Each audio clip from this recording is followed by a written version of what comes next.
Hello everyone. Welcome to Deku Universe. Today we are beginning part 1 of What If Deku Had Quirk Creation Ability.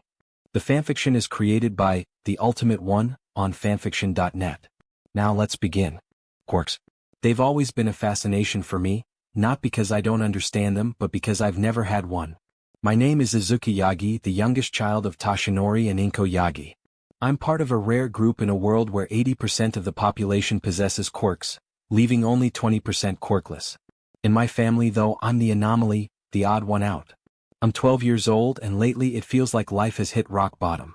Ever since the day our quirks, or lack thereof, were revealed, my parents' attention has gravitated toward my siblings.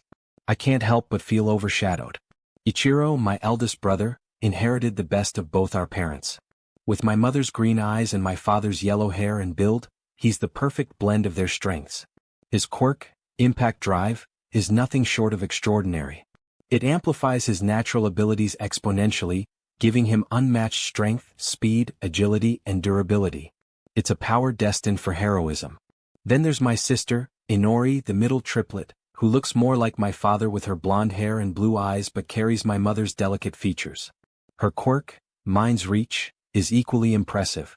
She can manipulate objects with such precision and power that even heavy appliances like a fridge are effortless for her. However, there's a cost. Overusing her ability leaves her with debilitating migraines. And then there's me, Izuku Yagi, quirkless and seemingly insignificant. In a family of brilliance I'm just there. Don't get me wrong. They would still feed me but the attention that I received was nothing. I barely got any attention while my siblings received it all. They wouldn't listen to my suggestions. They wouldn't be there when I had something going on, but they were always at my siblings' side. At this point, if there was a fire inside the apartment, I am sure that I would have been forgotten in the building if it was burning down. I'm not sure how I am going to do it, but I am determined that I will be a hero. I might be 12 years old, but I still have time to be better, stronger, and everything else in between. I was interrupted by my thoughts as I heard someone being pushed down. I looked to see Kaken pushing down a kid. Behind him were Inori, Ichiro, and some other of his friends. Kaken, or Katsuki Bakugo, was a name that struck both fear and frustration into my heart. He had always been a force to be reckoned with, a fiery personality paired with an explosive quirk aptly named Explosion. It wasn't surprising to see him bullying someone, it was practically a daily occurrence. What shocked me was the sight of Inori and Ichiro standing behind him, arms crossed and smirking. The boy on the ground looked younger than us, maybe 7 or 8. He had tears streaming down his face as he clutched a toy that Kaken was trying to rip from his hands. "Give it here, you little runt." Kaken barked, his palms crackling with small pops of energy. "Stop it, Kaken," I yelled, stepping forward without thinking. My voice wavered slightly but I refused to back down. Kaken turned to me, his eyes narrowing. "What do you want, Deku?" he sneered, using the nickname he had coined to remind me of how useless I was. I always hated that nickname. It was used so much that I am referred to by everyone as Deku, even the teachers. I grit my teeth, doing my best to ignore the sting of his words. I said, "Stop it." My voice cracked slightly but I stood firm, taking another step toward Kaken. The boy on the ground was still crying, clutching his toy desperately to his chest as Kaken's explosive hands hovered over him, ready to cause more damage. Kaken scoffed. "Why should I listen to you, Deku? You don't even have a quirk." Inori chuckled sweetly at this. "Good point, I almost forgot," she said, lifting him with her quirk and throwing him to the side. I flew into the air and landed in a pond full of koi fish. I stood, dripping wet, eyes stinging from the water, my body shivering in the cold. I wanted to scream but I kept it in, holding back the tears that were threatening to fall. I couldn't let them see that they were getting to me. I couldn't let them see how much it hurt.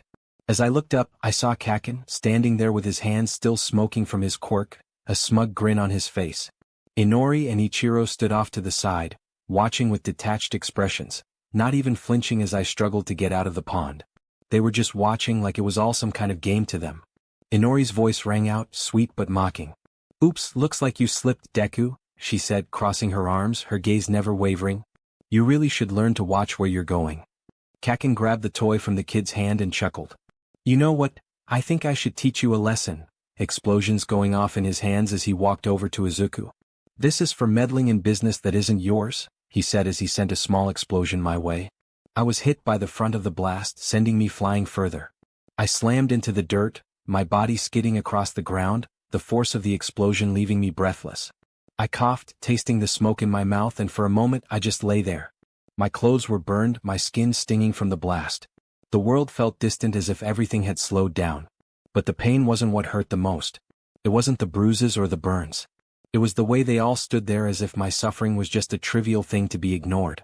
Kaken's laughter rang out above me. "You think you can stop me, Deku? You're nothing. You're just in the way." I slowly pushed myself up, my hands trembling as they scraped against the dirt. I could feel the tears threatening to fall, but I refused to let them show. I wasn't going to give him the satisfaction of seeing me break. "You're not the boss of me, Kaken," I muttered, my voice hoarse but firm. "You don't get to decide what I can do or who I am." Kaken paused, his smug grin faltering for a split second. But then he just scoffed and took a step closer, the sound of his explosions echoing with every movement. "I don't need to decide anything for you, Deku. You've already decided. You're nothing but a quirkless loser who doesn't even have the guts to fight back. You think you can be a hero." His voice was dripping with disdain. "You're a joke. Yeah, little bro, quirks make the hero. Look at All Might, Endeavor, and many others. They are who they are because of quirks. The three of us will likely be in the top 10 in the next decade or so. I would just give up on your dream if I were you," he said, walking over and looking down on him. I couldn't believe what I was hearing. My own brother, Ichiro, was telling me to give up on my dream. My own family, the ones who should have been supporting me, were the ones trying to tear me down. But I couldn't let them. Not now, not ever. "I don't care what you say, Ichiro," I spat, my voice shaking but full of determination. "I'm going to be a hero, and nothing is going to stop me. Not even you." Ichiro's eyes narrowed, and for a brief moment, there was a flicker of something. Maybe doubt, maybe something else. But then, just as quickly, it disappeared. He stepped back, raising his hands in mock surrender, but his words were still as cutting as ever. "Fine, do whatever you want," he sneered. "But don't expect anyone to help you when you fail." Inori let out a soft, mocking chuckle. "Look at you trying to act all tough, but you're nothing, Izuku. You'll never amount to anything. You'll always be just Deku." With that, the three of them walked away, and I still stayed in the same spot. The attacks had launched me out of the playground, but not like that mattered anyway. I slowly got up in pain, as I had hoped my clothes were fine. I looked down to see there were singe marks and a couple of rips in the shirt and pants. "I've had much worse," I said to myself. I started to make my way home, as there was nothing else to do. As I limped home, the sting of their words echoed in my mind. Quirkless, useless, Deku. The same insults, the same mocking tone. They had always treated me this way, as if I was invisible, as if I didn't even matter. But today it hurt more than ever. Ichiro, Inori, Kaken. They were all so sure that I would never amount to anything. It felt like they had already decided my future for me, like I was nothing more than a shadow in their lives. But deep down I knew they were wrong. I couldn't explain it, not to them or even to myself, but something inside of me kept telling me that I wasn't done yet. That despite everything, I had the power to change my fate. It wasn't going to be easy, and it wasn't going to happen overnight. But if I could just keep pushing, keep fighting, then maybe, just maybe, I would prove them all wrong. I made my way through the familiar streets of our neighborhood, my mind drifting to thoughts of heroes. All Might, Endeavor, the countless others who had shaped the world with their quirks. They all had something I didn't. They had power, strength, and abilities that made them stand out. But none of them had a dream like mine. None of them had the determination to become a hero despite the odds stacked against them. I wanted to be like them. I wanted to protect people, to be the one who stood up for those who couldn't defend themselves. I wanted to be the one who made a difference in the world. I just needed heart. I just needed to keep going no matter what. When I reached our door, I hesitated for a moment, taking a deep breath before I pushed it open. The familiar warmth of the apartment greeted me, but it didn't feel the same. It felt distant, like everything was out of reach. I glanced at the living room where my parents were sitting watching TV. I went to my room to get changed for supper. The thing is, they didn't give a damn about this type of stuff. I told them once that Inori and Ichiro did this to me, and they didn't believe me. They are so wrapped up with their children with powerful quirks that they don't see any flaws in them. I went to the bathroom to get some bandages and wrapping for my injuries. I stood in front of the bathroom mirror, carefully wrapping the bandages around the burns on my arms and the small cuts scattered across my body. My reflection barely seemed familiar to me. My face was a mix of dirt, water, and the remnants of the explosion, but it was the exhaustion in my eyes that stood out the most. I couldn't deny it anymore. The weight of their words, their indifference, it was all starting to take its toll. I finished wrapping my wounds, making sure the bandages were secure before heading back into my room. The door creaked open and I stepped inside, my eyes immediately drawn to the small stack of notebooks and papers on my desk. They were filled with all sorts of scribbled plans, calculations, and notes. Most of it was about heroes, how they trained, how they fought, and how they overcame their weaknesses. I had researched everything I could find on becoming a hero, but none of it seemed to matter without a quirk. I ignored those thoughts and headed downstairs to eat some dinner. Inori and Ichiro were already back as I pulled a chair up to the table. As I sat down at the dinner table, I couldn't help but notice how easy it was for Inori and Ichiro to laugh and joke around with our parents. They didn't even notice me as I quietly picked at my food, my eyes on my plate. I felt the familiar ache of being invisible. My parents were absorbed in the conversation, asking Inori about her latest training and Ichiro about his achievements at school. They asked how their quirks were progressing, congratulating them on their successes without a second thought. The silence at the table was suffocating and I hated it. It wasn't that I didn't love my family, actually now that I think about it. Did they truly love me? It was an honest question. It was a constant reminder that they didn't see me the same way. My own parents never asked about my day or my dreams. Instead, their conversations revolved around how much potential my siblings had, and how incredible their quirks were. It felt like I didn't belong in this family, like I was just a shadow in the background. I quickly finished my food and made my way upstairs to my room to just decompress. I lay down on my bed and just looked up at the ceiling. The only thing in my room that made it vibrant was the few hero posters in my room, which were of all might. Every hero deals with their own challenges. It's how you make the most of the good and the bad that makes you the person in the end, I said to myself. I said that every day to make sure that I never gave up. That was when I felt something strange. It was a pulling sensation in my head. No, my whole body. I felt like I drifted into consciousness as the pulling sensation continued. Third-person POV. Izuku opened his eyes to see that he was in an open area. He had no clue where this was and he was slightly nervous. The area was blue mixed in with black and it looked like it expanded on for miles. "Hello," he called out, but all he heard was the echo of his voice. He started to walk in a direction, hoping to find something that would show him where he was at. That was when something started to form right in front of him. It looked like pixels started to form right in front of him and he stepped back slightly. The pixels started to form in the shape of something that resembled a human. Izuku stood frozen as the pixels in front of him swirled and shaped into a human form. The digital figure slowly solidified, its features becoming clearer with each passing moment. It eventually formed into a man with a suit and tie. He stood around 6'6" tall and looked more like a butler than anything. "Who are you?" Izuku stammered, his voice trembling, unsure whether he was dreaming or something far stranger was happening. "You, my good sir, can call me Chase. My full name is Cognitive Human Assistance and Systematic Engine, but please call me Chase," he said in a British accent. Izuku stood there, his heart pounding in his chest. The figure in front of him was surreal, an entirely digital being that looked as if it had stepped out of a futuristic movie. The man, or whatever this entity was, smiled politely, but there was something unsettling about the whole situation. His polished suit and tie, his smooth features, all made him look like something out of a virtual reality simulation. "Chase," Izuku repeated, still processing the situation. What is this place?" Chase tilted his head slightly, his expression unreadable. "This place, my dear Izuku, is a space between what I like to call mindspace. Think of it as if we are in your head and before you ask you are currently sleeping," he said, projecting an image of himself on his bed. "But, what is this?" he said, looking around. "This is your quirk, my dear boy," he said, showing him the empty space. "Your quirk is called Synthesist. You can create quirks, to put it simply," as he snapped his fingers. "It is a matter of seconds." The space transformed itself into a home and Izuku was sitting down with a cup of tea in his hand. Izuku sat there, completely bewildered, his fingers trembling around the cup of tea that appeared in his hands. The warmth from the drink didn't do much to calm his nerves as the surreal nature of the situation continued to unfold before him. The room around him looked cozy and familiar, a strange mix of comfort and disorientation.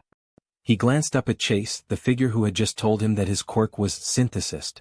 "I can create quirks," Izuku repeated, still trying to wrap his mind around the words. "But how? How is that even possible? I don't have a quirk, I'm quirkless." Chase smiled faintly, his hands clapped together in front of him, like a butler ready to explain some grand mystery. "Ah, but you do have a quirk, Izuku," he said, his voice calm and measured as if it was the most obvious thing in the world. "The reason you couldn't see it before was because it's different. Unique if you will. Izuku shook his head, trying to understand. But I've never shown any sign of having a quirk. My parents, my siblings. His voice faltered as he thought about how they had always treated him like an outcast. He felt like he was suffocating in the weight of their expectations, or rather, their lack of them. That is because your quirk needed years to develop. A little over 8 years since that day of the quirk exam, and now you have your quirk, he said, sitting in a chair across from him. So many questions. Izuku trailed off as he wiped his tears away. Most were from frustration, but also sadness, happiness, and anger. But if I can create quirks, how does it work? Izuku asked, his voice still shaky, but with a spark of curiosity in it now. What do I have to do? Chase stood up, walking around the room in a slow, deliberate manner. The process of creating a quirk, Izuku, is not as simple as snapping your fingers. It requires understanding. From this point on, anyone that you physically touch or vice versa will allow you to store the quirk's power, abilities, and knowledge of the quirk here, he said, showing him an area of empty shelves. Izuku wiped some more tears away from him as he tried to understand. Wait, so I copy the quirk but I don't? He asked, confused. Chase gave a soft chuckle as if Izuku's confusion was perfectly normal. Correct, Izuku. You will store the quirk's power and knowledge, but you will not inherently copy the quirk to use. Think of it like a library of sorts. You will keep the ability to access it and understand how it works, but you will not permanently adopt the traits or powers of the quirk unless you choose to. You can pick and choose the ideas, powers, or abilities of the quirks to create your quirk. Oh, I see. How do I create a quirk? He asked, getting more and more excited. Well, once you have some quirks stored in here, you can pick and choose abilities in here to manifest and create it into being. If you even wanted, you could just use the quirk you copied. However, it is not as easy as it seems, he said, showing him to a big console. What do you mean? He asked, confused once again. Well, you see, there are restrictions to your quirk. You need to reach certain requirements and goals to create your quirk. For example, he said, pulling up a screen. You can't create one just yet, as you need to go and make contact with someone. The other restriction of your quirk is you cannot copy and store the quirks in the library for people that you have a BLD relation with, he said, looking at him. Good, I don't need their quirks anyway, he said, quieter than normal. Izuku sat back, absorbing what Chase had just explained to him. The idea of having the ability to create quirks, to store and understand them, was overwhelming.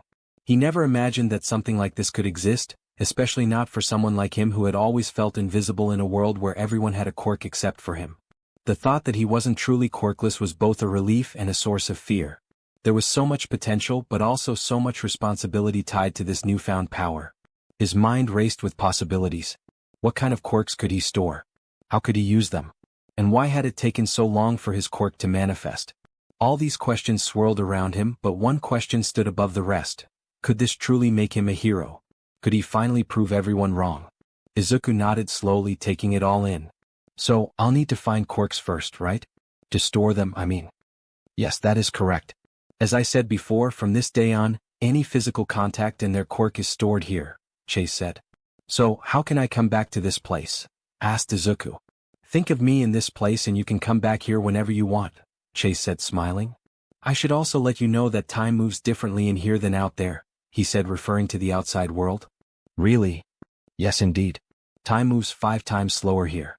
If you are here for 5 hours, it will be 1 hour out there. Plus, you can be here when you are sleeping and still get rest for your body, said Chase. Izuku nodded, trying to wrap his mind around everything. The concept of storing quirks and creating his own was a lot to take in.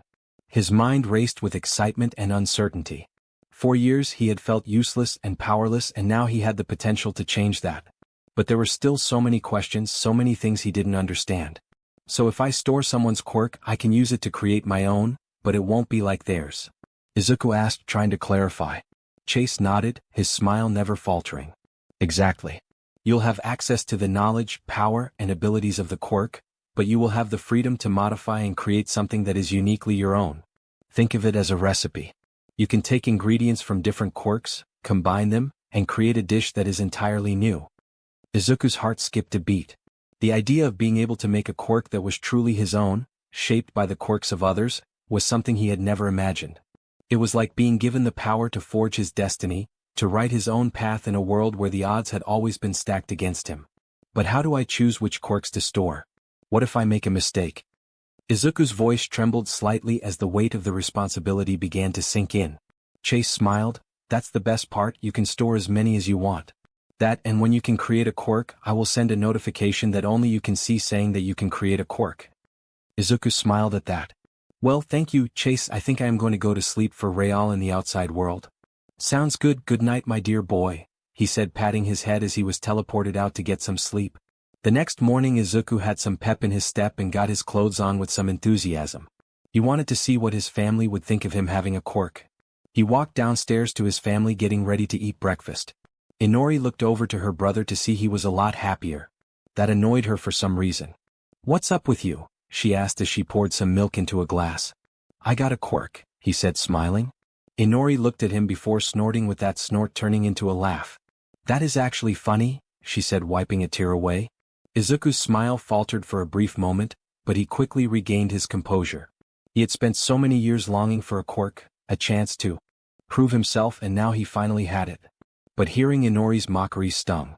She always had a sharp tongue, and no matter what he did, it seemed like she was never going to take him seriously. Really? Inori scoffed, her eyes narrowing. And how are you going to prove that? You can barely get through a normal day without being a laughingstock. Do you really think you're special now? I didn't say I was special, he said, clenching his fist slightly. Inori used her powers to move the milk back to the fridge, and she still chuckled. Yeah, sure, I got to tell everyone this, as she went to the living room. Hey Mom, Dad, Ichiro, Izuku said he has a quirk, she said, still chuckling slightly. Ichiro started to laugh while Inko and Toshinori looked at him confused. His father set down his coffee cup, his brows furrowed. Are you sure you're not just imagining things? You're quirkless. Everyone knows that. This isn't something you can just change overnight. Remember your quirk exam. You were one of the only kids in your class who didn't even show a spark of power. It's just impossible. Izuku's hands tightened into fists, the sting of rejection sharp and familiar. He had spent years trying to ignore the shame of being quirkless, watching everyone around him grow stronger while he remained powerless. But now, with this new power, he thought he could finally show them. Show them that he was worth something. But here they were, dismissing him before he even had a chance to explain. I'm not imagining things. Izuku's voice cracked as he tried to hold his ground. Izuku honey, this isn't funny. If this is your idea of a joke, then you need to stop, said Inko sternly. Toshinori stood up as he walked to Izuku. For some reason he had an intimidating presence, something he never felt from him at all. Agreed. There are late bloomers which happen about a few months after your quirk exam, but you need to stop thinking you have a quirk. It's been years, so you will likely never get one, he said, glaring at him. Izuku stood frozen, his heart pounding in his chest. The weight of his father's words crashed down on him, and all the excitement he had felt moments ago seemed to fade into the background. He wanted to argue, to shout that he wasn't lying, but the coldness in Toshinori's voice made him hesitate. I'm not lying. Izuku's voice cracked with the desperation he had been holding back for years. I really do have a quirk now. It's not a joke. His fists were clenched so tightly his knuckles turned white. Ichiro rolled his eyes, clearly enjoying the show. You're quirkless, Izuku. You always have been. Don't get your hopes up, he said, his voice dripping with sarcasm. Toshinori sighed as he placed his hand on his shoulder. That is enough. We've had enough stress as it is that you never had a quirk, and we don't need this. This is like you having that dream to be a hero. You can't do it if you don't have a quirk. You would be much better off being a firefighter, policeman, or doctor. Now get going to school, he said sternly as he walked to the bathroom before he had to leave for work. Annoyed, tired, and sad, he grabbed his backpack and walked out the door. By the time Izuku arrived at school, his heart was still heavy, but he carried a sense of determination that he hadn't felt before. He knew that he wasn't truly quirkless, and that knowledge gave him power that no one could take away. He walked through the gates, his eyes focused ahead. He could hear the usual chatter of his classmates, the sounds of laughter, the clatter of lockers being slammed shut. But none of it seemed to reach him. All he could think about was how to prove them wrong. How to show them that he wasn't the useless, powerless boy they thought he was. Classes went by normal until it was lunchtime. Izuku made his way to lunch just like normal when someone pulled out the door to the outside and dragged him behind it. Judging by the grip, he knew who it was. He was soon thrown down and looked up to see who it was. Oi Deku, growled Bakugo. Izuku scrambled to push himself off the ground, his palms stinging from the impact with the pavement. He looked up to see Bakugo standing over him, his usual scowl painted across his face. Kaken, what do you want? Izuku stammered, trying to hold his ground, but his voice wavered. He had hoped that things would be different now that he had a quirk, But he had no idea how to face Bakugo in this new reality. The last thing he wanted was another confrontation with the person who had always belittled him. Bakugo sneered, crossing his arms over his chest. You think you can just go around saying you've got a quirk now, huh? After all these years of being useless? You think you're suddenly gonna be some kind of hero? His voice was thick with disdain, and his eyes burned with the usual intensity. Yes, was all he said as he was punched in the face. That's bullshit, he yelled as he grabbed him by his hair. Izuku winced as Bakugo's grip tightened on his hair, pulling his head back painfully. His vision swam for a moment as the pain from the punch throbbed in his cheek, but the sting didn't deter him. The fire burning in his chest, the new power that he felt within himself, kept him from feeling completely defeated. I'm not lying, Kaken. Izuku gasped, struggling to free himself from the tight hold. I really do have a quirk now. Bakugo's eyes narrowed, and his lips curled into a snarl. Quit spouting that CRP, Deku. With a brutal twist of his wrist, he slammed Izuku's head against the ground, sending another shockwave of pain through Izuku's skull. You're still quirkless. You're just pretending to be something you're not. You've always been useless, and that's not going to change because you say you've got a quirk now. You've been quirkless for years, Deku. Don't you dare try to pretend now like you're something special. Izuku stopped resisting as Bakugo hit once more for good measure. I don't want to ever hear you talking about that such tea again, you demon liar, he said, stomping away from him. Izuku lay on the ground, his face stinging from the brutal punches and his head spinning from the impact. His vision blurred, and he could feel the BLD trickling from a cut on his lip. He barely had the strength to lift his head, but something deep inside him kept him from staying down. Even as Bakugo's harsh words echoed in his mind, a fire ignited in his chest, fueled by something more than the pain. He gritted his teeth and pushed himself up, shaking as he did so. His body felt like it was on fire, but not in the way Bakugo had intended. He could feel the surge of energy within him, the quirk that he knew he had, the one he wasn't imagining, wasn't lying about. Bakugo's taunts and physical punishment only made him more determined to prove himself. That didn't feel good, he said as he leaned against the brick wall for support. Whatever. Looks like I am going to miss lunch again, he said as he made his way to class. He made it with a few minutes to spare as he sat down in his usual seat, bruises already starting to form. He didn't give a DMN right now. He understands where they were coming from by not believing him that he didn't have a quirk, but DMN, they could at least listen to him. The rest of his day was about as pretty normal as it could get, but he was a bit fascinated about something.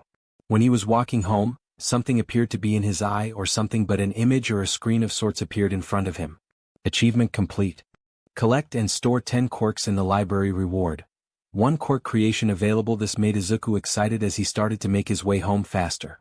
He wanted to get back into the mind space to work on quirk. He had wondered about many things such as how many quirks he could make and use. He wanted to get some quirks stored up, so he acted like he was bumping into people accidentally when he traversed the halls of the school. Some resulted in nothing when others were throwing punches at him. He ran to his room not even to see his mom as he was sure she wasn't there. He threw his stuff down and started to think about mindspace before eventually he was pulled back in. He was welcomed to the sight of Chase as he was smiling down at him. I see you are excited, sir. Shall we have some tea and see what quirks you have stored up? He said, forming the rooms for Izuku to use. We shall, Chase, he said excitedly. Chase, ever the calm and patient guide, gestured to the center of the room, where a large, glowing screen materialized. It hovered in the air, flickering with different hues as it displayed an intricate list of quirks Izuku had collected. The screen was organized like a library catalog, each quirk listed with a brief description and a button next to it that Izuku could tap to access more detailed information. Izuku's fingers hovered over the screen.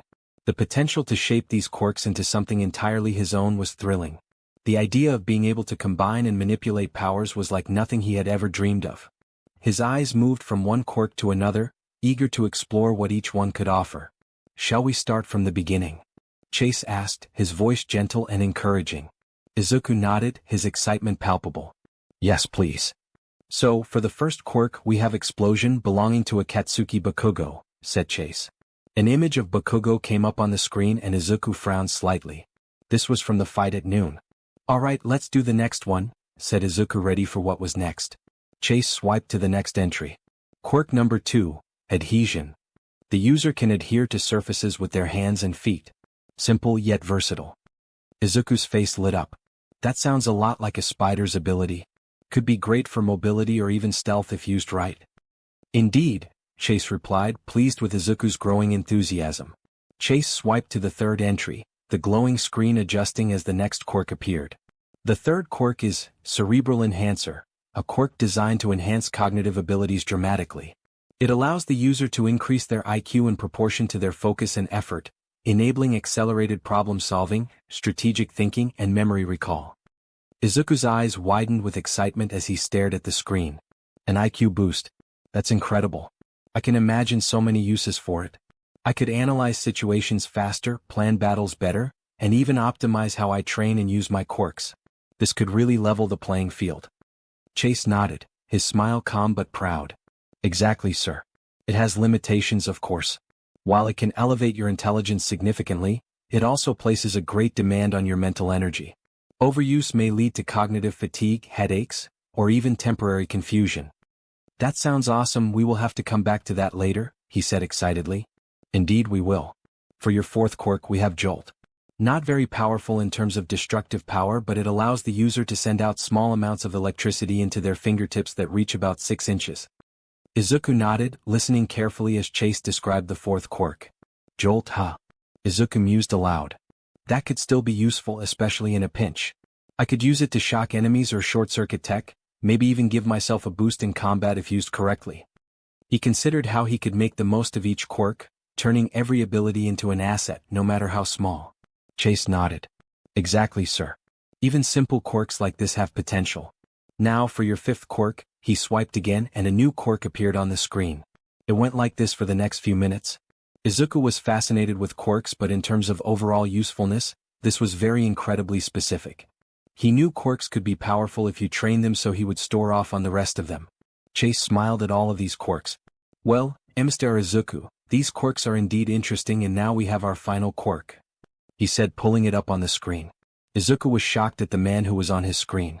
He said, Toshinori Yagi with the quirk One for All. Izuku's mouth was drier than the Sahara Desert as he saw two images on the screen.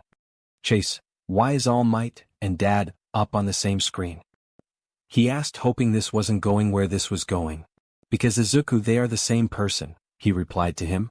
But, you said I can't copy my family's quirks because they are BLD related, he said, wanting answers. While that is true, it says here that One for All has been passed down to several people, he said, showing a screen of its past users. Izuku was holding his hand to his head. This was all too much to process. Why hadn't his dad ever told him or his family that he was the #1 hero? Izuku's mind was racing. He stared at the screen in disbelief, his eyes locked on the names of previous users of One for All, and then back to Toshinori Yagi's image, his father. His breath caught in his throat as he processed the information. All Might is my dad, Izuku whispered under his breath, his voice barely audible. His hands began to tremble. I never knew. Why, didn't he tell me it? He told me to give up on my dream of being a hero because I didn't have a quirk. But he had one right here, something he was able to pass down the whole time, and he didn't even look my way to want to help me on my path to becoming a hero, he said as tears were falling down his face. Chase's voice was soft as if he understood the storm of emotions swirling inside Izuku. I know this is a lot to process, Izuku, but this is your reality now. Izuku wiped his tears away in frustration as he looked at the screen once more. I think that I would like to examine all of the quirks and their abilities now, he said, trying to avoid the subject. All right, sir. What kind of quirk were you thinking? He asked curiously. Izuku wiped away a few more tears as he looked at the screen. I was thinking something along the lines of an IQ quirk similar to the one earlier. Chase nodded thoughtfully, sensing Izuku's need to focus on something constructive. I understand. A quirk like that would be valuable, especially in helping you understand and MSTR all the quirks you've already collected. Let's go ahead and explore that route. The glowing screen flickered as Chase made a few adjustments. The list of quirks expanded, and the focus shifted to the Cerebral Enhancer quirk. A new window opened with a more detailed breakdown of its abilities. So, we already know what it does. What are the restrictions and cons of the quirk? That, and I would like to know how much the IQ is increased by, he said, putting a finger under the chin. Chase nodded with approval as he tapped a few controls, expanding the information on the screen for Izuku to examine. A new section appeared, labeled, Cerebral Enhancer, Detailed Breakdown. Here are the specifics, Izuku. Chase began, his calm demeanor not changing despite the emotional weight Izuku was carrying.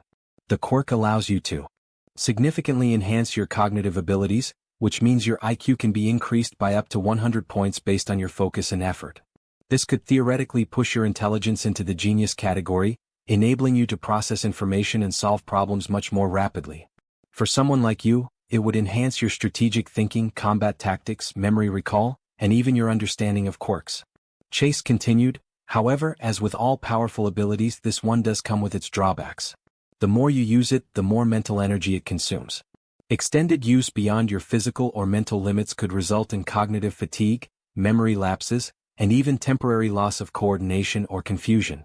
In extreme cases, it could even lead to memory loss if overused, so it's essential to be mindful of your limits. What if we do not have those restrictions? How would this affect the quirk? He asked. I was hoping you would ask this. You see, sir, when creating a quirk, if you were to not have restrictions on a quirk, it would give you lower stats such as less power, he said as he adjusted the restrictions on the quirk. So, you will increase your IQ by only 40 points, however, you will be able to continuously have this quirk on at all times with no side effects whatsoever. It will be like you won't even feel it, he said, showing him. Izuku took a moment to absorb the information, his mind racing as he tried to make sense of the choices before him. The prospect of enhancing his cognitive abilities without limits was undeniably tempting, but the reality of what such a decision would mean weighed heavily on him.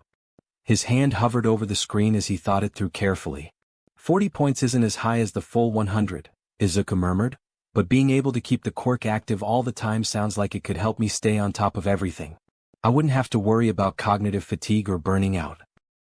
He glanced over at Chase, who was watching him with a calm, expectant expression. That's correct, sir, Chase said. The trade-off would be a slightly smaller increase in intelligence, but you would be able to maintain a consistently sharp mind without risking overexertion. You could always rely on your enhanced focus and analysis without any downtime. Izuku nodded thoughtfully. That doesn't seem too bad, to be honest. What is my IQ now? Your IQ right now, as you are 12 years old, is currently 123. This means you would have a 163 IQ with this quirk. Your IQ will also increase as your brain is not fully developed yet, he said, smiling at him. Relieved, Izuku gave a decisive nod. Then that's what I'll do. Let's create the quirk with the 40-point boost and unrestricted use. Chase gestured to the glowing screen, and with a wave of his hand, the parameters were set. A swirling vortex of light appeared before Izuku, pulsating with energy. Chase explained, this is the creation process. Simply reach out and claim it and the quirk will be yours. Taking a deep breath, Izuku stepped forward and extended his hand. The swirling light seemed to respond to him, wrapping around his fingers and seeping into his skin. A warm sensation flooded his body, and for a moment, his vision blurred. When it cleared, he felt sharper, like a veil had been lifted from his mind. How do you feel, sir? Chase asked, a hint of pride in his voice.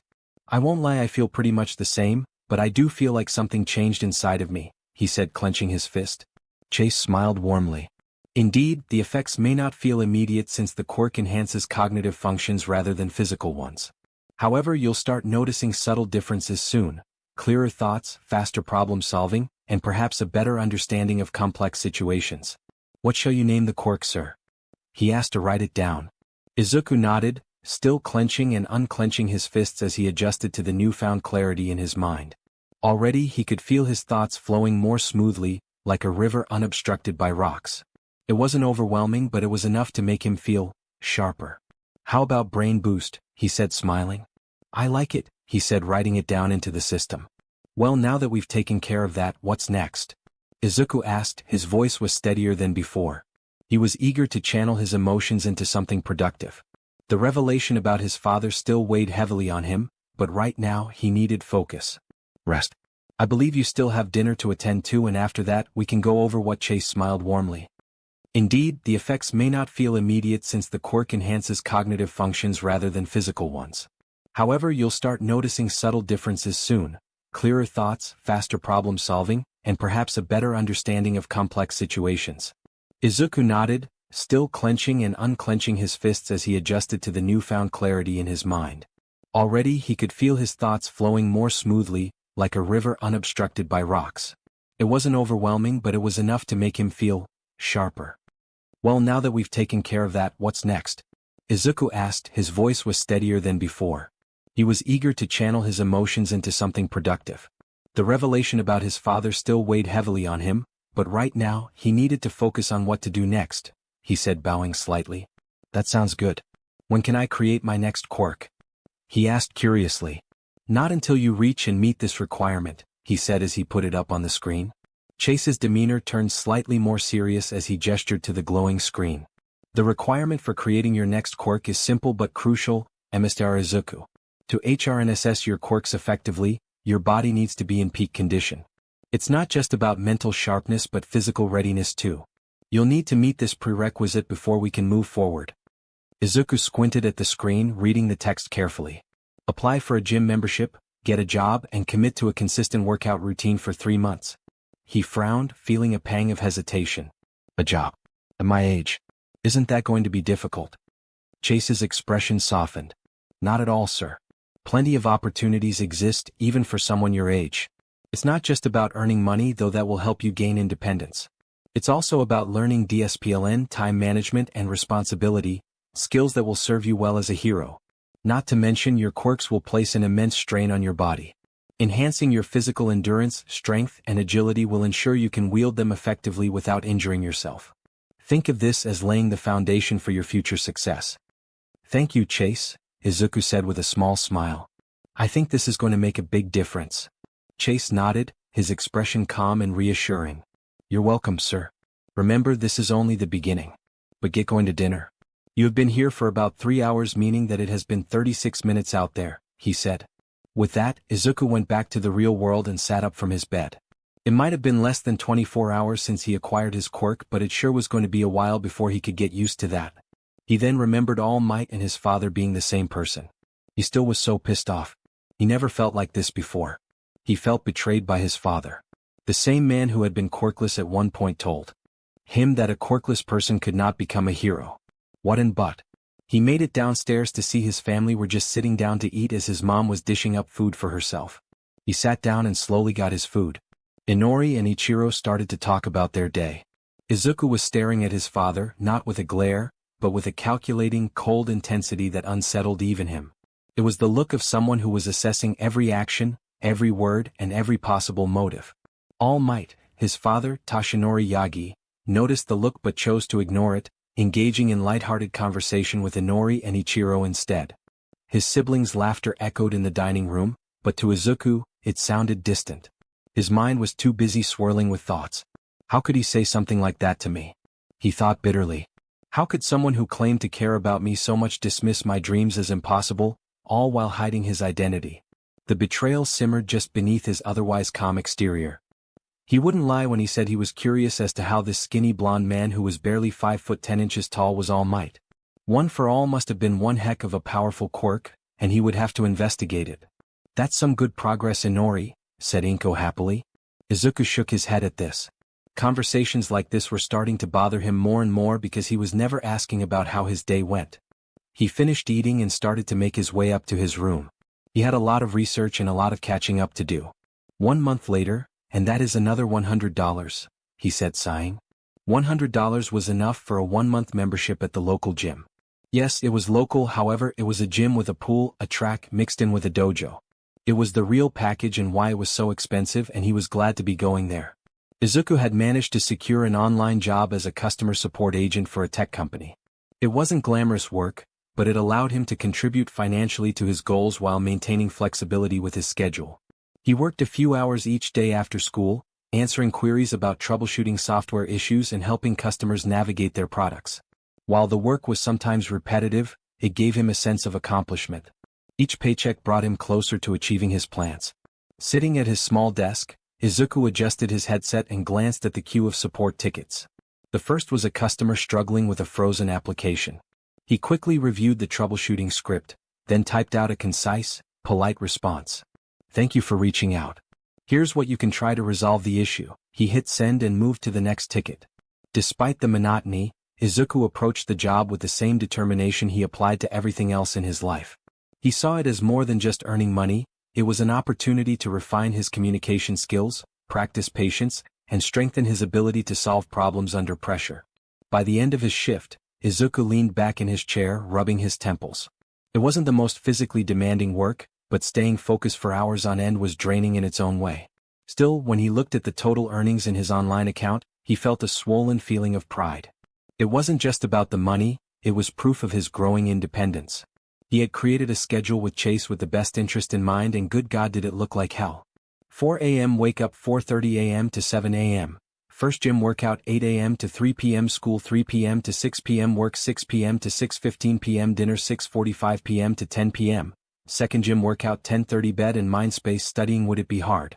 Yes. Was he willing to do it? Absolutely. Izuku sat on his bed, staring at the schedule Chase had meticulously crafted.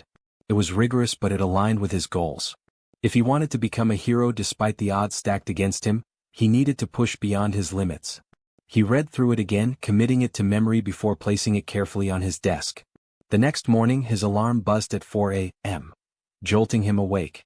For a split second, Izuku considered rolling over and stealing a few more moments of rest, but he quickly shook the thought away. He had made a commitment to himself, and if he started slacking now, he'd only be sabotaging his own future. Throwing on his workout clothes, he grabbed a water bottle and headed out the door. He wasted no time getting into the gym and started to get to work. He did a warm-up of 20 push-ups, sit-ups, pull-ups and crunches, and he was ready to go. Granted, he had never really done super physical workouts, so had taken some baby steps. The gym was relatively quiet at this early hour, save for a few other dedicated individuals. Izuku began on the treadmill, setting a moderate pace. His legs burned within the first few minutes, but he reminded himself of why he was doing this. Heroes don't quit. If I can't push past this, how will I ever keep up with villains in the field? After 20 minutes on the treadmill, he transitioned to weight training. Chase had given him a beginner's guide to proper form and manageable weights to avoid injury. Izuku started with dumbbell curls and bench presses, his arms trembling slightly under the unfamiliar strain. Despite the challenge, he felt an undeniable sense of satisfaction with every rep completed. Sweat dripped down his forehead as he pushed himself further than he ever had before.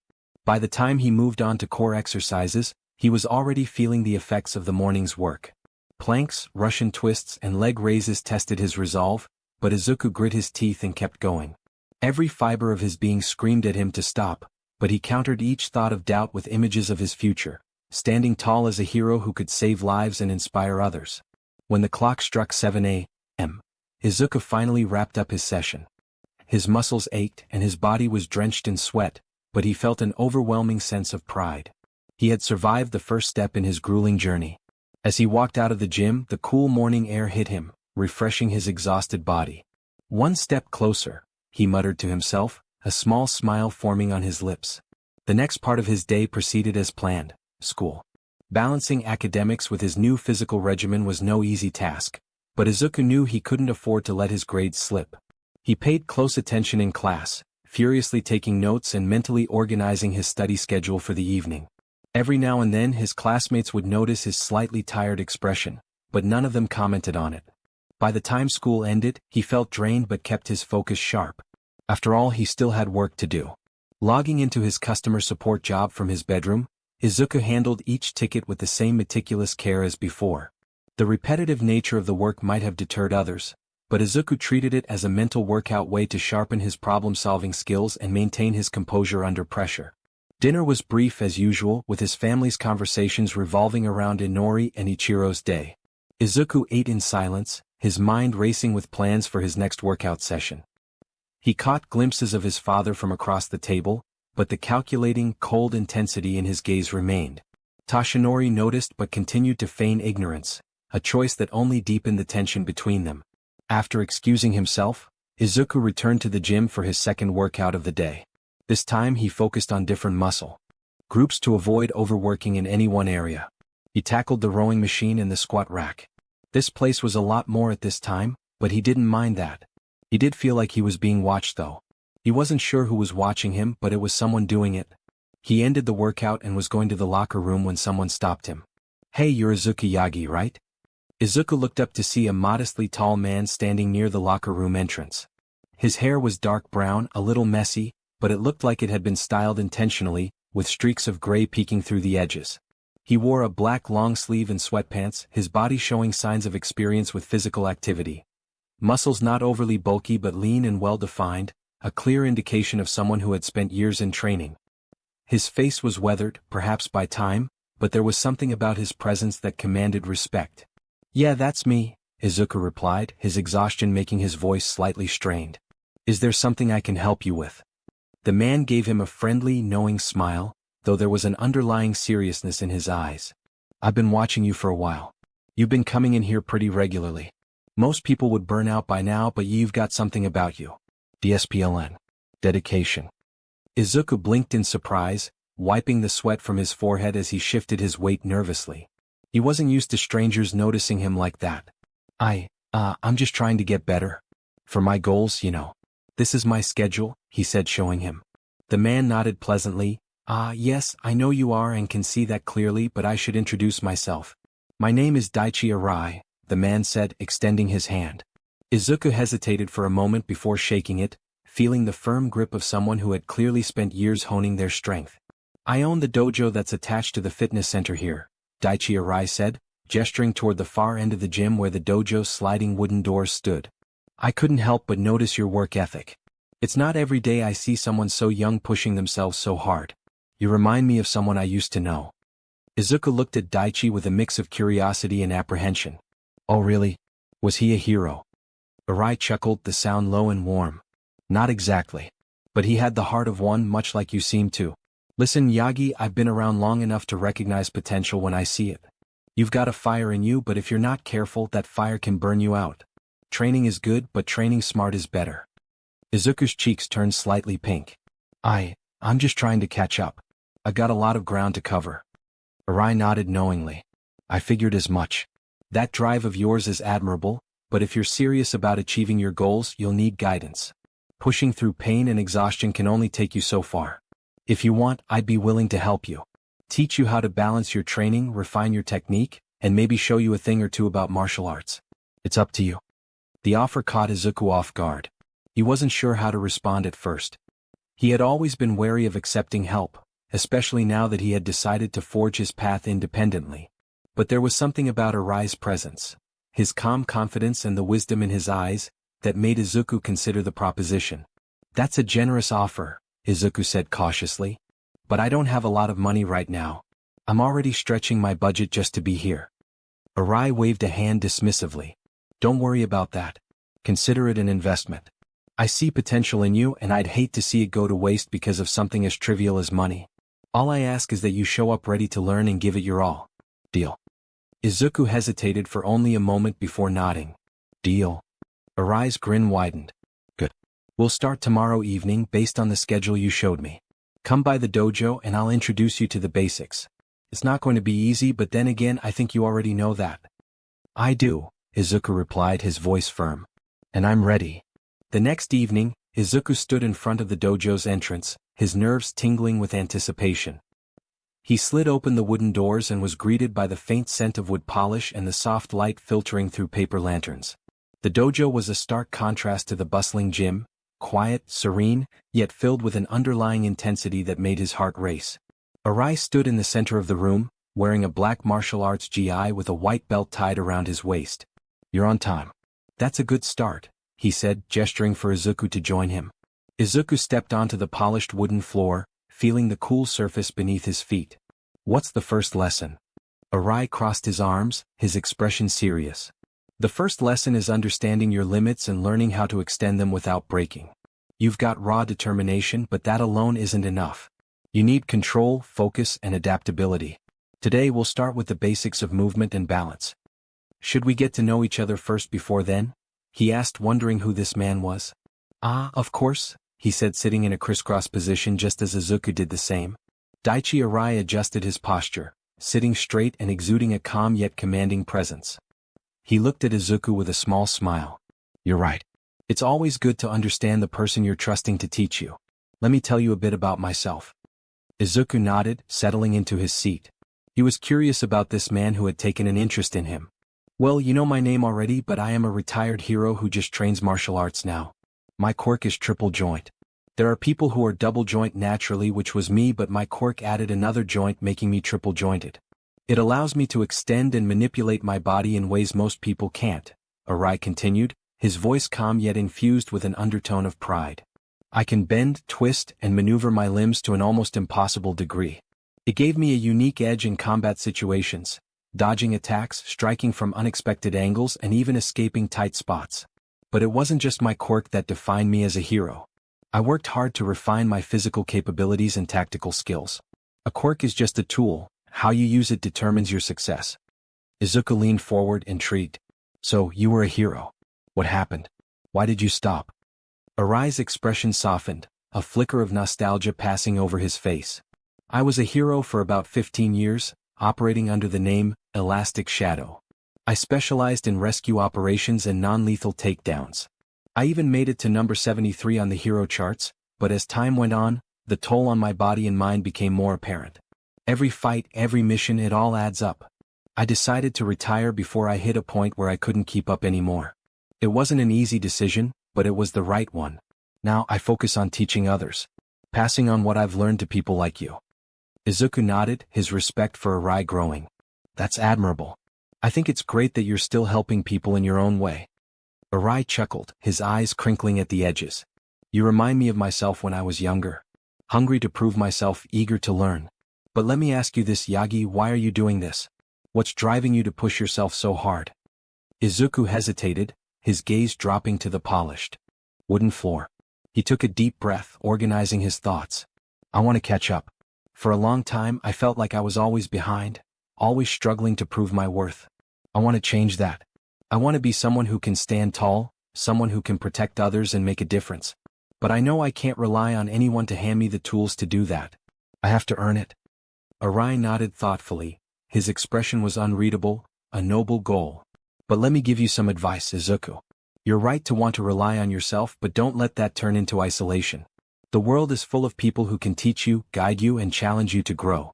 You're here now, which means you're already taking a step in the right direction. Izuku felt a wave of warmth at Arai's words. It wasn't often that someone acknowledged his efforts so directly. Thank you, Arai-sensei. I won't waste this opportunity. Arai smiled, standing up and gesturing for Izuku to follow. Good. Then let's get started. First, I'll assess your natural movement and balance. Take your shoes off and stand in the center of the mat. Izuku quickly complied, feeling the cool surface of the mat under his feet. Arai circled him, observing his posture and stance with a critical eye. Not bad, Arai said after a moment. You've got a decent foundation. That tells me you've been paying attention to your form during your workouts. But combat isn't about standing still. It's about adapting to ever-changing circumstances. Let's see how you move. Arai began by walking Izuku through a series of basic simple steps, shifts in weight and maintaining balance while moving. Though the exercises seemed straightforward, Izuku quickly realized how much focus they required. Every step needed precision, every shift in weight demanded awareness of his center of gravity. Your movement is stiff, Arai commented after a while, his tone not unkind but firm. You're focusing too much on doing it perfectly. That's good in training, but in real scenarios hesitation can cost you. Try to flow naturally. Don't think, feel. Izuku nodded, adjusting his approach. He loosened his stance, trying to let the movements come more intuitively.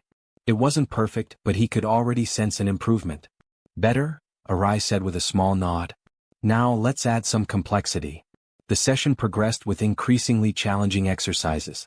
Arai introduced basic martial arts stances and transitions, emphasizing the importance of staying grounded and maintaining fluidity. He demonstrated how small adjustments in posture could make a significant difference in balance and power. Martial arts isn't just about punching and kicking, Arai explained as he demonstrated a series of sweeping motions. It's about understanding your body and how it interacts with the world around you. If you can master that, you'll find strength in even the simplest movements. By the end of the lesson, Izuku was drenched in sweat, his muscles burning from unfamiliar motions. But he felt exhilarated. Each technique, each correction had opened his eyes to a new dimension of training. This wasn't just about building strength, it was about refining it, channeling it into something precise and effective. You did well for your first day, Arai said, clapping a hand on Izuku's shoulder. But this is only the beginning. If you want to see real progress, you'll need to commit to consistent practice. Are you ready for that? Izuku looked up at Arai, his green eyes blazing with determination. Yes, I'm ready. Arai grinned. Good. Then we'll meet here tomorrow. Rest well tonight, Yagi. You've earned it. As Izuku left the dojo, the cool evening air greeted him once more. His body ached, but his spirit felt lighter than it had been in months. For the first time in a long time he felt like he was truly moving forward. The path ahead was still uncertain, but with Arai's guidance he knew he wasn't walking it alone. One step closer, Izuku muttered to himself, the faintest hint of a smile playing on his lips as he disappeared into the night. He got home to everyone in bed, which was about what it was like every night since he had been doing this, which was fine with him. He went to the fridge to get some chicken and rice and walked to his room. The unique thing about Mindspace was he was still able to get a full 6 hours of sleep if he wanted to, even when he was in Mindspace, because his body was resting. Izuku collected a few quirks from the past month, and he started to see a trend with the quirks that he had stored up. Based on what he was hearing, a lot of people firmly believed that they could not be heroes with the quirks that they possessed. He had a total of 14 storage now, and most of them were not trained enough. Granted, they were simple, such as having long fingers and pulling eyes out of your socket, which was gross in his opinion, but he didn't think of a use for them yet. The kid who had the quirk, Sparks, was interesting though. It said that the quirk could have gotten much stronger if it was trained constantly, but the kid never did anything. It made him wonder how many people with weak quirks could be powerful if all they did was train them. His siblings or parents hadn't caught on to the fact that he was starting to train more and more, but nonetheless it still hurt that they didn't believe that he had a quirk now. He had thought that someday if he had gotten a quirk that he would have gotten the recognition he needed from his family, but he thought life had other plans. The bullying hadn't stopped yet, and he seriously doubted that it never will, but it irked him to no end that Inori and Ichiro were still doing it to him. He had told himself constantly that there are other people who have it worse than him out there, but it was getting harder and harder to believe every day. He will admit though that with the training he's been doing on his body, it was starting to hurt less and less if the kids beat him up. He was grateful for that. Then there was the thing about One for All and his father being All Might. He hadn't read its profile or contents yet in Mindspace because he was still mad at his father for not telling him or his family. He knew without a doubt that his mother knew who he was, but his siblings likely didn't know either. Now Izuku knew that his neglect could have been much worse. Granted, it sucked, but he could have been thrown out of the house and left on the streets to rot. He knew that he had a roof over his head and meals provided to him, but there was no attention whatsoever from his family, and at the end of the day neglect is still neglect. He decided that he would push away for now because he and his siblings didn't know of his father's identity. He had finished eating the meal that he had brought from the fridge and decided to go into his Mindspace once more. He was still mad at his father, but he was curious to read the contents of One for All. He wanted to know what made the man so powerful that he was the #1 hero, though he was not sure if he wanted the quirk for his own. He was soon standing next to Chase as the two of them looked at the screen. Izuku held the book that said, One for All on the front cover inside. Let's see what we are working with, he said as he placed the book on the holder, connecting it with the screen. One for All, Chase began reading from the screen, is a quirk born from the fusion of two abilities, one to stockpile power and another to transfer that power to others. Over generations it has passed from wielder to wielder, growing stronger with each succession. It's a unique blend of raw strength and inherited will. Izuku's eyes widened as he absorbed the information. So it's not just strength. It carries the legacy of everyone who's ever wielded it. Exactly, Chase replied, pointing at the screen. Each user has contributed to its growth, both in power and knowledge. But it's more than just physical. It's about ideals, protecting those who can't protect themselves, standing against overwhelming odds. The screen cut to show the users of One for All. Many of them were heroes Izuku had never heard of before. This explains why Dad is the strongest, if the quirk can continually stockpile power. Izuku was analyzing the quirk with fascination now because the overall potential of this quirk is amazing. If he were to implement this into the quirks that he made, they would be much more powerful and would have more use. Chase smiled as he looked at Izuku with a thoughtful expression.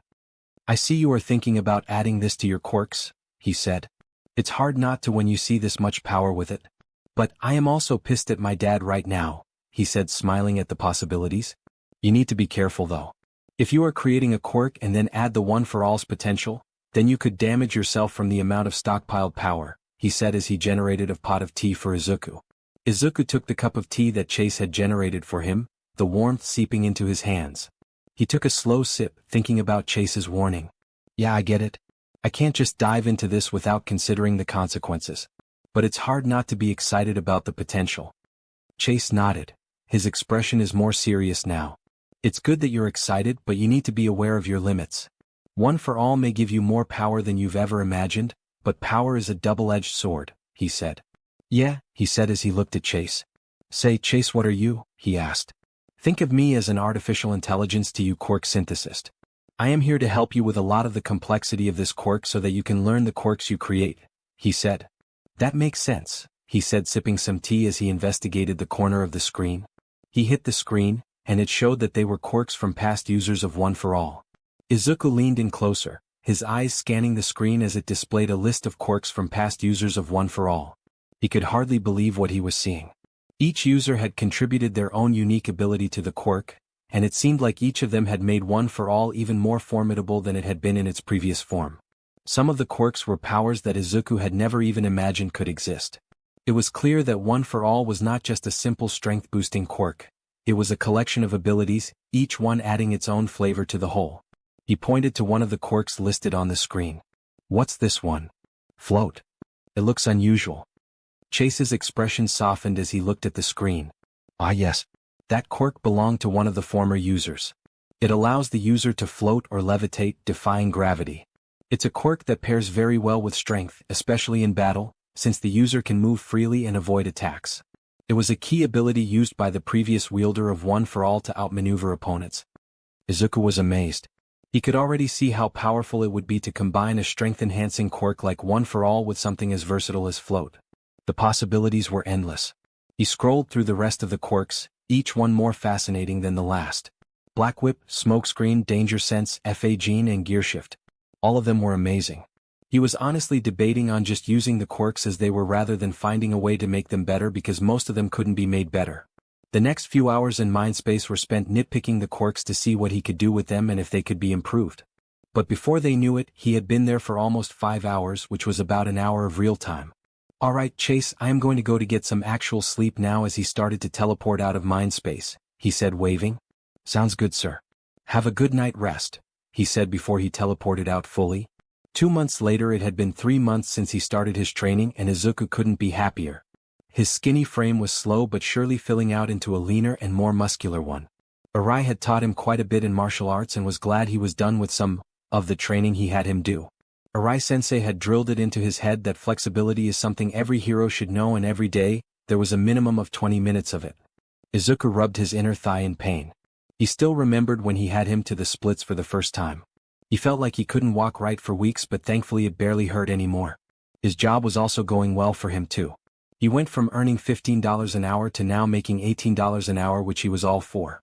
As he walked up to the school, he thought that his progress in academics was going to worsen from his training schedule, but as it turns out, they got better. He went from being in the top 15 in the school to he was now in the top 3, with 2 of the other students having IQ quirks much stronger than his brain boost. He also found out that anything that he was touching with his body when entering Mindspace he would bring in there. So, he started to bring in multiple books for reading, allowing him more time to learn. He started to read into topics of mathematics, biology, chemistry, physics, and technology, often using Mindspace to digest the material more quickly. The more he absorbed, the better he became at applying it in real life. His ability to multitask had improved, and he felt his mind growing sharper with each passing day.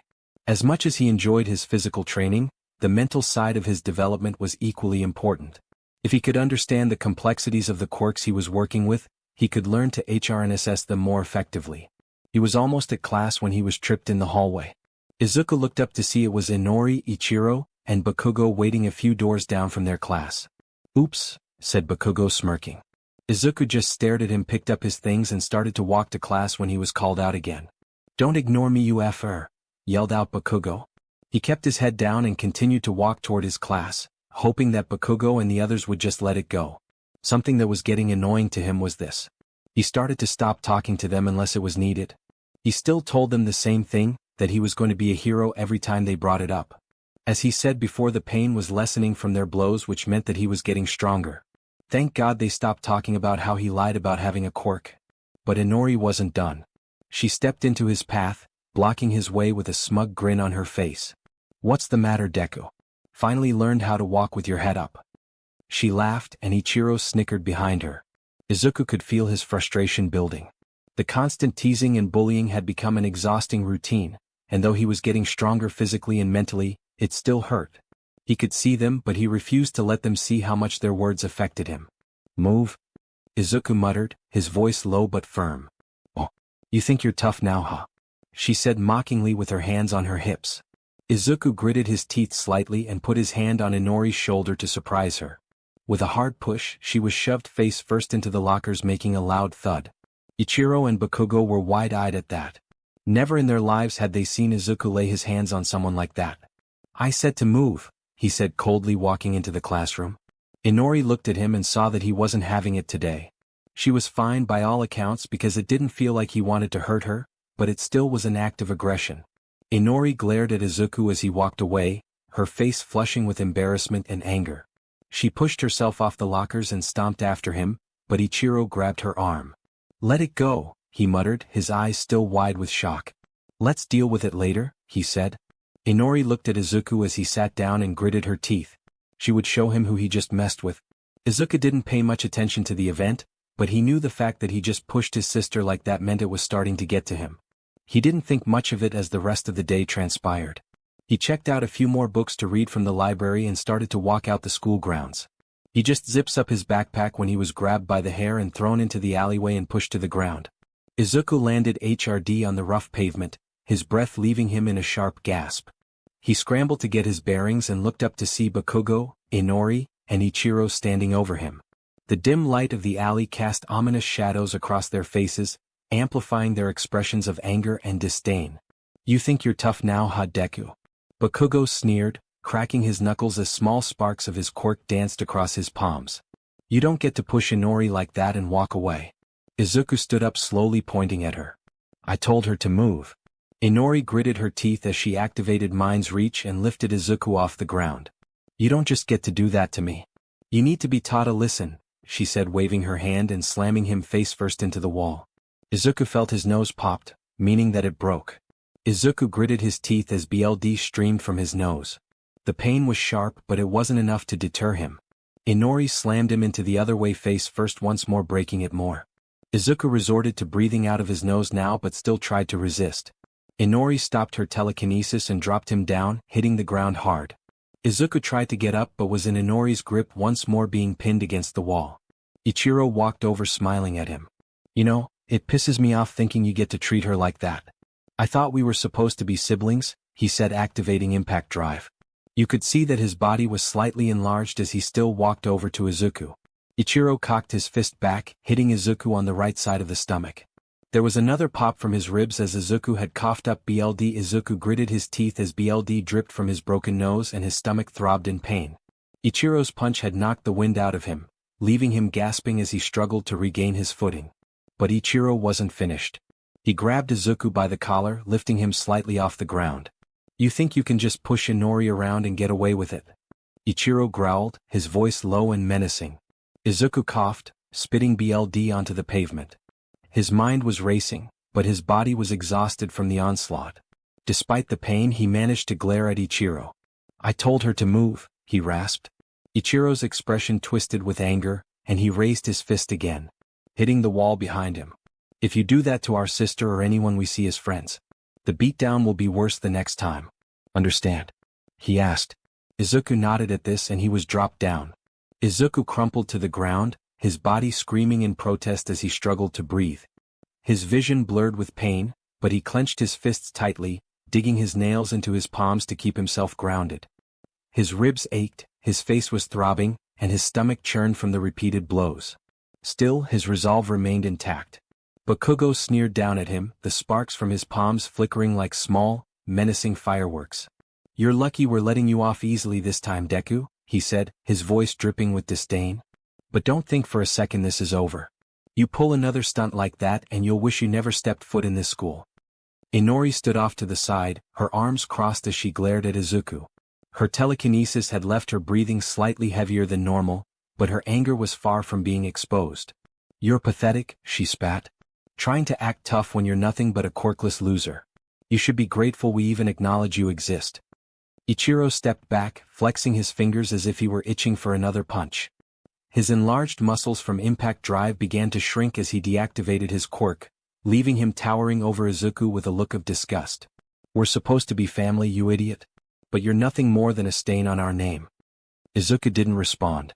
He didn't trust himself to speak without his voice shaking, and he refused to give them the satisfaction of seeing him break. He slowly pushed himself onto his hands and knees, every movement sending fresh waves of pain through his battered body. Pathetic, Bakugo muttered again, turning to walk out of the alley. Let's go. He's not worth any more of our time.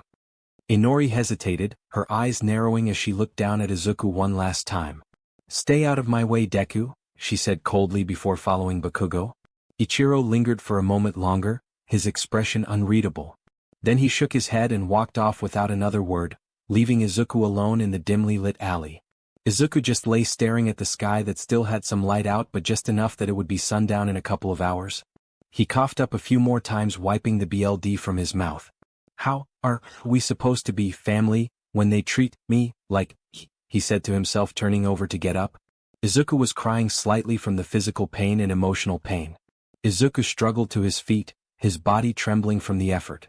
Each movement was agonizing, but he forced himself to keep going. The alley felt suffocating, the shadows closing in around him as his mind raced with thoughts of despair and anger. His tears mixed with the BLD on his face, dripping onto the pavement below.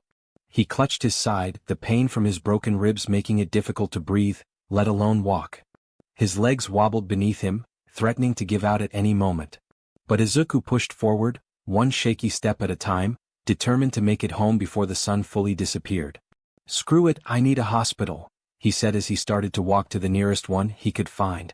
He stopped for 1 second, grabbing his nose. He would be damned if he was charged more money than he needed to. With a yelp of pain he fixed his nose and it was back in place. Izuku winced as he adjusted his grip on his side, trying to keep the sharp pain at bay. He knew he couldn't let himself collapse in the middle of the street, not now. His determination to reach a hospital overrode his embarrassment. The occasional glance from passers-by felt like needles, but he refused to acknowledge them. His thoughts swirled. With the events of the day, how did it come to this? He wondered bitterly. The so-called siblings who were supposed to have his back were his greatest tormentors. Bakugo had always been harsh, but Inori and Ichiro's betrayal cut deeper. Family wasn't supposed to hurt you like this, physically or emotionally. He gritted his teeth, his resolve hardening with each agonizing step. I can't stay like this forever, he muttered. I won't. The faint glow of a neon sign caught his eye, a small urgent care clinic. It wasn't a full hospital, but it would do.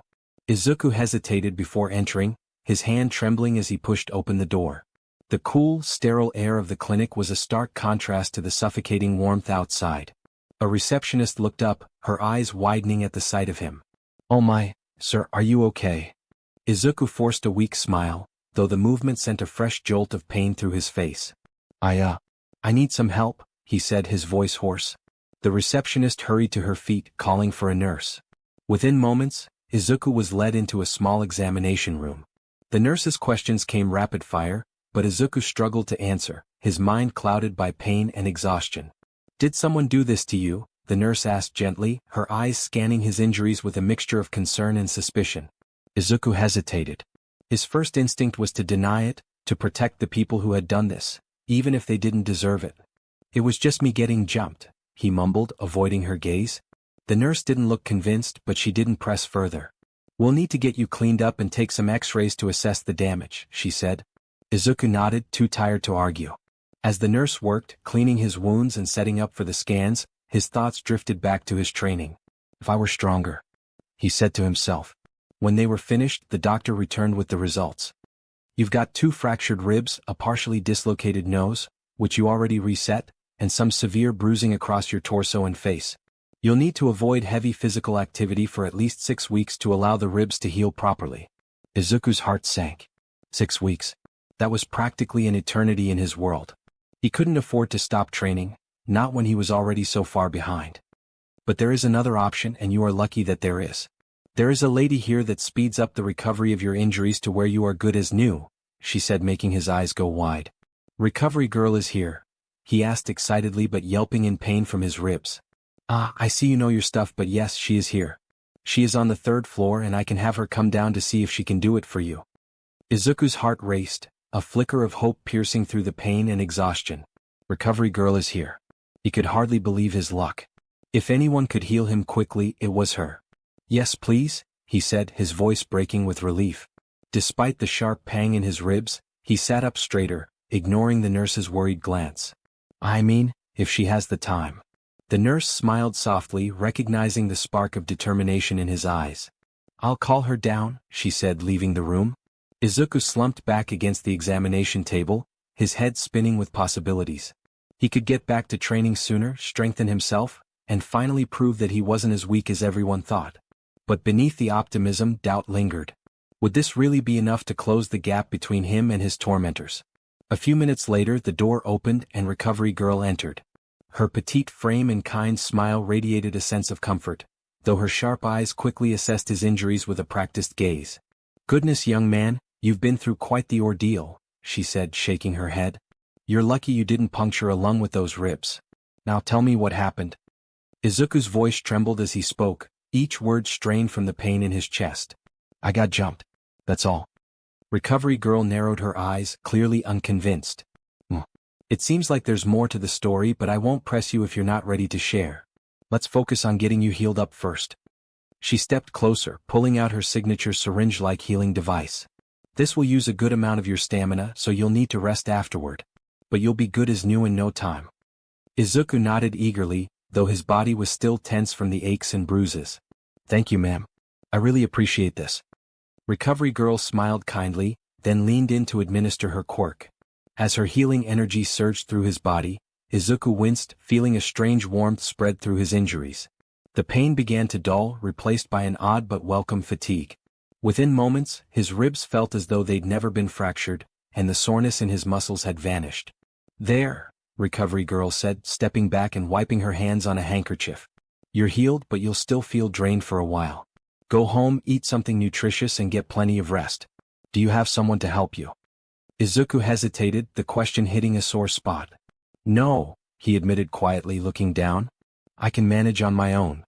Her expression softened, but she didn't push. "All right, young man. Just promise me you'll take care of yourself. You've been given another chance to keep going, so don't squander it." "I won't," Izuku said firmly, his green eyes shining with determination. "Say, young man, you look familiar," she said, looking at him closely. "Have I seen you from somewhere?" she asked.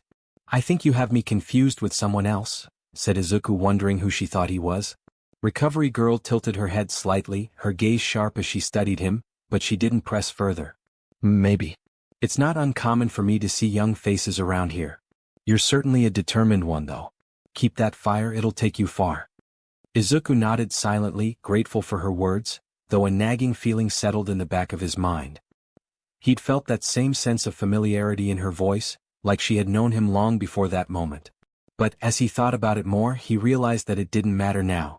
All that mattered was healing, training, and proving to himself that he could become something more.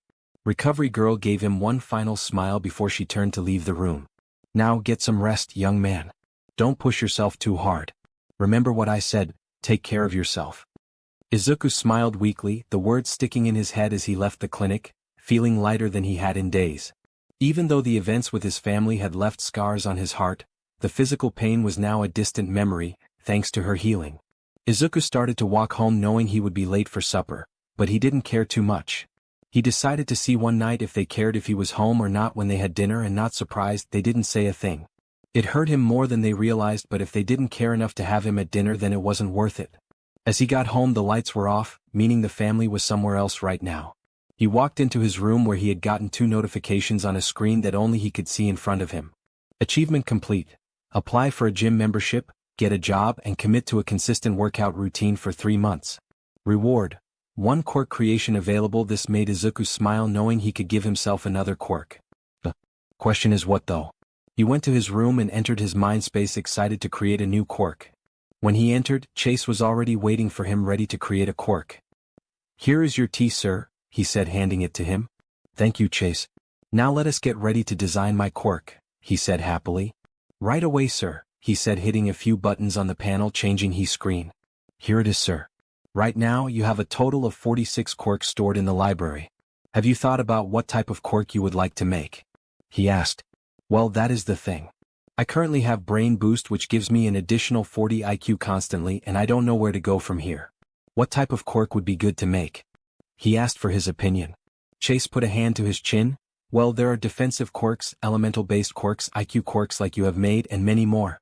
I am not too sure," he said honestly. Alright, let me look through the library for a second, he said, waving his hand to generate the library before him. Chase had taught him that and he was glad he could use it now.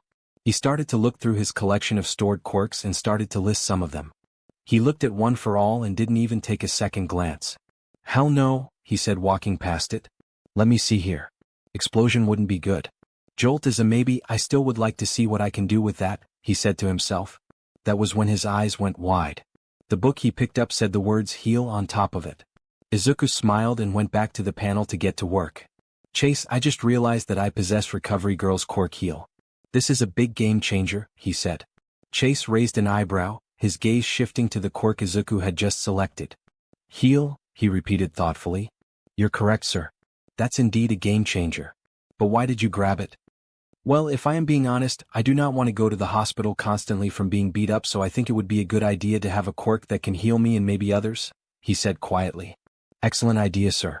How would you like to set the parameters of your new quirk? He asked as he put the quirk to the screen for him to choose. Is there a way to have the quirk heal myself slowly over time but also heal others? He asked. Yes, sir, there is. You also have a quirk in storage that you have read in depth yet? As he snaps his fingers with the book teleporting in his hand, he said, showing him. The book was labeled Cellular STMLTN. In essence, the quirk talked about how it could boost the cells of the body to increase the healing process in a positive way and not negatively affect the body. That's interesting, Izuku murmured, glancing between the heal quirk and the new book. Cellular STMLTN could speed up the healing process. If it enhances the cells of the body to recover faster without causing harm, I think it could work perfectly with heal. Chase nodded in agreement. Exactly, sir. The combination of heal and cellular STMLTN could allow for a rapid healing process, not only for you but also for others. You could heal more efficiently and with greater range, and the energy cost might be reduced as the body will recover on its own more swiftly. That would be amazing. Though I would rather have myself place a hand on them to heal them and not kiss them, he said, blushing slightly. Let me make the adjustments and see where it is. Izuku started to make the adjustments, his fingers moving quickly over the virtual interface. Alright, I want to be able to place my hand on someone, heal them, and use cellular STMLTN to speed up the process. But I also need the ability to heal myself without the need to touch myself.